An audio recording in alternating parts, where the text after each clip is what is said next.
நடைபெறப் போகிறது.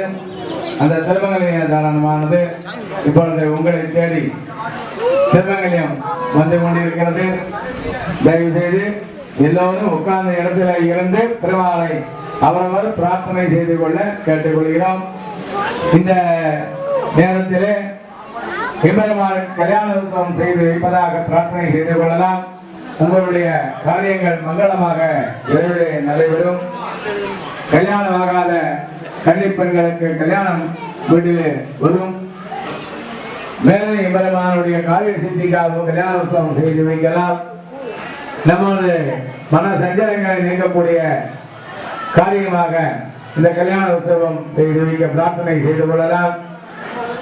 எம்பெருமானுக்கு திவ்யமான கல்யாண உற்சவம் செய்து வைப்பதனால் இங்கே தரிசனம் பண்ணக்கூடிய ஆயிரக்கணக்கான ஜனங்களின் பார்வை திருஷ்டி நமக்கு கிடைக்கும்.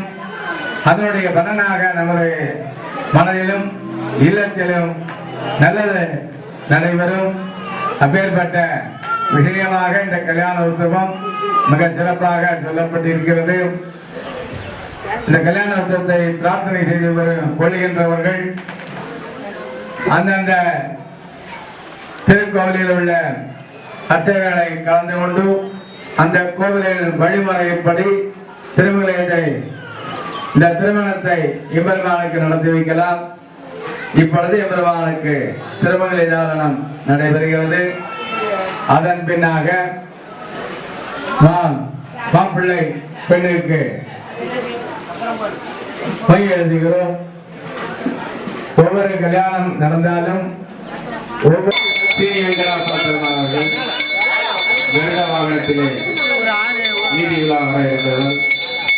ஆங்காங்கே கூடியிருக்கும் பக்த கோடிகள் அனைவரும் பெருமாள் சன்னதிக்கு வந்து கருட சேவையை கலந்து கொள்ள வேண்டுமாய் அன்புடன் கேட்டுக் கொள்கின்றோம். ஆங்காங்கே கூடியிருக்கும் வாலிப நண்பர்கள் அனைவரும் பெருமாள் கோயிலுக்கு வருமாறு உங்களை வேண்டி விரும்பி கேட்டுக் கொள்கின்றோம். நன்றி.